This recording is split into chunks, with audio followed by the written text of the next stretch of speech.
સમાચાર અમદાવાદમાંથી બે દર્દીઓના મોત બાદ ખ્યાતિ હોસ્પિટલમાં બબાલ થઈ છે। દર્દીઓના પરિવારજનોએ હોબાળો મચાવ્યો છે। દર્દીના સગાઓ દ્વારા હોસ્પિટલમાં તોડફોડ કરાઈ છે। સ્વજનોના હોબાળા બાદ હોસ્પિટલના તમામ તબીબ ફરાર થઈ ગયા। ખ્યાતિ હોસ્પિટલ પર બેદરકારીથી મોતનો આક્ષેપ છે। હોસ્પિટલ દ્વારા કડીના બોરીસણા ગામે કેમ્પ યોજવામાં આવ્યો હતો। કેમ્પ યોજ્યા આજ રોજ અમદાવાદ મ્યુનિસિપલ કોર્પોરેશન વિસ્તારમાં ખ્યાતિ હોસ્પિટલ આવેલી છે ભગવાન 4 રસ્તા પાસે। ત્યાં કડીખામ પાસે એક ગામમાંથી કેમ્પ રાખવામાં આવેલો હતો અને ત્યાં પેશન્ટ એન્જિયોગ્રાફી માટે આ હોસ્પિટલમાં લાવવામાં આવેલા હતા અને તે પૈકી અમુક પેશન્ટની એન્જિયોગ્રાફી કરી છે અને 2 પેશન્ટ એક્સપાયર થયા છે। તે પ્રકારની રજૂઆત અત્રે મળેલ છે। આ પ્રમાણે જે બી કોઈ કાર્યવાહી છે અમદાવાદ મ્યુનિસિપલ કોર્પોરેશન દ્વારા અત્યારે તપાસની કામગીરી હાથ ધરવામાં આવેલી છે। જે કોઈ ગામના વડીલોની જે એમના રિલેટિવની જે કોઈ ફરિયાદ હશે એ ફરિયાદ અત્રે સ્વીકારવામાં આવશે અને ત્યારબાદ હોસ્પિટલનું જે મેનેજમેન્ટ છે તે લોકો પાસેથી પણ પ્રોપર ડોક્યુમેન્ટેશન લઈને આગળની કાર્યવાહી કરવામાં આવશે। હાલમાં જે કોઈ રિલેટિવ છે ગામના લોકો છે એ અત્યારે હાજર છે। તે લોકોની રજૂઆત અત્યારે આપણને લેખિતમાં આપી રહ્યા છે। હોસ્પિટલ મેનેજમેન્ટના સ્ટાફને અત્યારે ટેલિફોનિક કોન્ટેક્ટ કરીને આગળની કાર્યવાહી કરવામાં આવશે। કોઈની પાસેથી લેવામાં નથી આવ્યું એવો પણ આરોપ છે અહીંયાનો અને કોઈ હોસ્પિટલ મેનેજમેન્ટમાંથી હાજર પણ નથી। તો આપણે ફરજ પાડવામાં આવશે કે તેઓ અહીંયા તાત્કાલિક એક્ઝેક્ટલી હાલમાં અત્યારે જે હોસ્પિટલમાં આવેલા છે ઓલમોસ્ટ જે ગામના લોકો છે તે લોકોનો સ્ટાફ હાજર છે।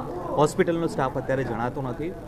હોસ્પિટલના જે મેનેજમેન્ટ છે એને અત્યારે ટેલિફોનિકલી અમે સંપર્ક કરીએ છીએ અને તે લોકો પાસેથી જે એક્સપ્લેનેશન કે અગાઉ કોઈ કન્સેન્ટ લેવામાં આવેલા છે, શું કાર્યવાહી કરવામાં આવેલી છે, 2 વ્યક્તિના મરણ થયા છે તો શું એનું કોઝ છે, આ તમામ ડિટેલ અત્યારે એકત્રિત કરવામાં આવશે। વન્સ આમનો ટેલિફોનિક કોન્ટેક્ટ થઈ જાય, કોઈ અહીંયા સક્ષમ અધિકારી, કોઈ રિસ્પોન્સિબલ વ્યક્તિ આવે ત્યારબાદ આ કાર્યવાહી થઈ શકે। નિયમ શું કે છે આ પ્રકારનો કેમ્પ કરીને હોસ્પિટલ આ રીતના ઓપરેશન કે એવું કંઈ કરી પણ બસમાં ભરીને લઈને આવે છે? જી, આ પ્રકારનો કેમ્પ કરેલો છે, અહીંયા ઓપરેશન કર્યું છે તે માટે જે બી ફોર્માલિટીઝ છે, સપોઝ કોઈ વ્યક્તિનું ઓપરેશન થાય તેને રિલેટિવને કન્સેન્ટ ફોર્મ આ તમામ ડોક્યુમેન્ટ મેળવવાના હોય છે। એ ડોક્યુમેન્ટ મેળવેલ છે કે નહીં, અગાઉ કોઈ ઇન્ફોર્મેશન, કોઈ જે પ્રકારની ઓપરેશન કરવામાં આવેલા છે એ પ્રકારને માટે કોઈ કન્સેન્ટ જાણ કરવામાં આવેલી છે કે નહીં, એ તમામ તપાસ, તમામ કાર્યવાહી એ લોકોનો મેનેજમેન્ટનો સ્ટાફ આવે એ લોકોને પૂછીને ત્યારબાદ ડોક્યુમેન્ટ એકઠા કરાવી શકે અને ત્યારબાદ આગળ કઈ કાર્યવાહી કરી શકે। યોગ્ય નિરાકરણ ના આવ્યું એટલા માટે ફરી આ ઘટના બની 2022માં 5 ઘટના બની। સેમ માનો હું આપને ફરીથી કહું છું કે જે કોઈ પેશન્ટનું ઓપરેશન કરવાનું હોય તેના માટે જરૂરી કન્સેન્ટ લેવી ખૂબ જ જરૂરી છે। એ કન્સેન્ટ મેળવી છે નથી મેળવી એ તમામ કાર્યવાહી કરવામાં આવશે, પણ પહેલાં મેનેજમેન્ટ ઓથોરિટીઝ પાસે આ ડિટેલ મેળવવામાં આવશે। હાલમાં અમદાવાદ મ્યુનિસિપલ કોર્પોરેશન દ્વારા રિપોર્ટ રાજ્ય સરકારને સબમિટ કરવામાં સરકાર સાથે પણ છલ કર્યો। Thank you sir.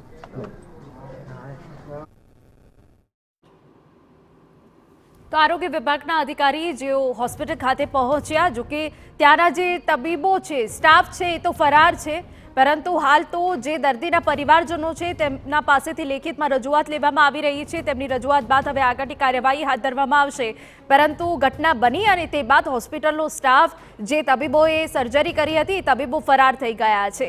આપને જણાવી દઈએ કે જ્યાં 19ની એન્જિયોગ્રાફી, 7ની એન્જિયોપ્લાસ્ટી કરાઈ છે અને આ તમામ લોકોને બસમાં હોસ્પિટલમાં લાવવામાં આવ્યા હતા। કોઈ પણ જાણ તેમના પરિવારજનોને કરવામાં નથી આવી। જો કે એ દ્રશ્યો પણ અમે આપને બતાવી રહ્યા છીએ કે કેટલાક દર્દીઓ હજુ ત્યાં દાખલ છે। સ્ટેન્ટ મૂક્યા બાદ 2 દર્દીના મોત નિપજ્યાનો પરિવારજનો આક્ષેપ કરી રહ્યા છે। પરિવારજનોમાં રોષ છે કે અમને જાણ કેમ કરવામાં ન આવી, અમને અંધારામાં કેમ રાખવામાં આવ્યા અને હોસ્પિટલમાં તોડફોડ પણ કરી છે। 5 દર્દીઓ હજુ પણ આઈસીયુમાં સારવાર હેઠળ છે। હોસ્પિટલે તમામ મંજૂરી લીધી હતી કે નહીં તે અંગે પણ હવે તપાસ કરવામાં આવશે। આરોગ્ય વિભાગ સતર્ક બન્યું છે, સરકાર એક્શન મોડમાં આવી છે। આરોગ્ય પ્રધાને કેટલીક બાબતો સ્પષ્ટ કરી છે કે PMJY યોજના હેઠળ આ પ્રકારના કેમ્પ યોજવા હોય તો હોસ્પિટલે અગાઉ પરવાનગી લેવી પડે તો જ આ પ્રકારના કેમ્પ યોજી શકે।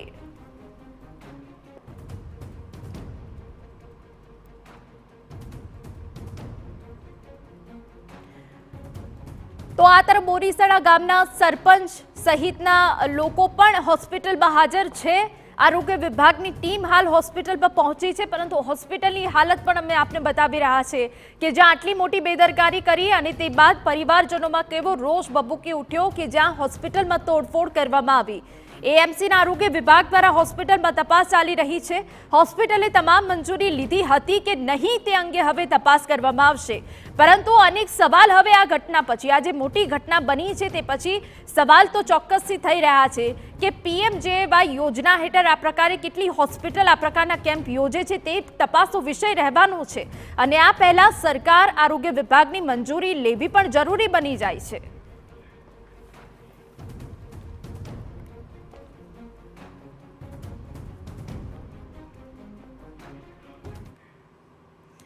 ખ્યાતિ હોસ્પિટલમાં 2 દર્દીના મોતના મામલે સમગ્ર ઘટના મુદ્દે કોંગ્રેસના ભાજપ પર શાબ્દિક પ્રહાર. કોંગ્રેસના હેમાંગ રાવલનું નિવેદન સામે આવ્યું. ભાજપ સરકારમાં મેડિકલ માફિયાઓ કેમ્પના નામે કાંડ કરે છે. આયુષ્યમાન કાર્ડના રૂપિયા મૃતકોના એકાઉન્ટમાંથી પણ કપાઈ ગયા. નાણાં પડાવવા મેડિકલ માફિયાઓની લોકોની જિંદગી સાથે રમત રમે છે તેવો આક્ષેપ કર્યો.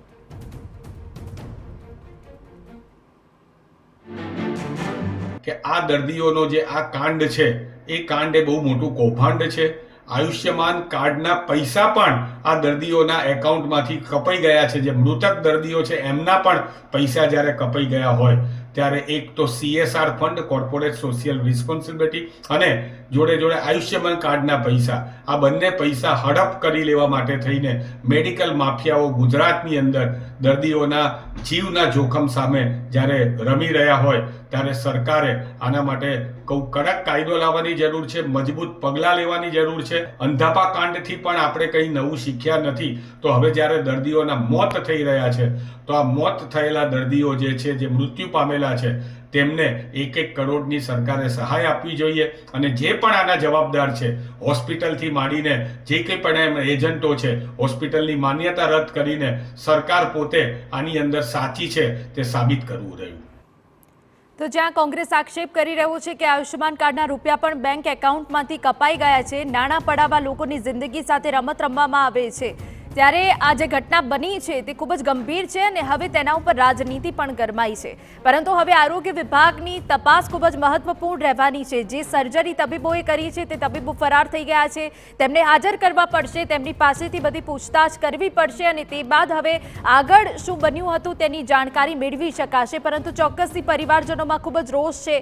2ના મોત થઈ ગયા છે. એ પરિવારજનોએ કે જે પોતાના ઘરનું સ્વજન ગુમાવી દીધો છે હોસ્પિટલની બેદરકારીના કારણે, 19 લોકોને કે જે હોસ્પિટલમાં અહીંયા લાવવામાં આવ્યા, ત્યારે શ્રદ્ધા રાજપૂત આપણી સાથે જોડાઈ ગયા છે. શ્રદ્ધાબેન, સરકારે તો તપાસના આદેશ આપી દીધા છે, પણ આ ખૂબ મોટી ગંભીર ઘટના બની છે જેમાં 2નો જીવ ગયો છે.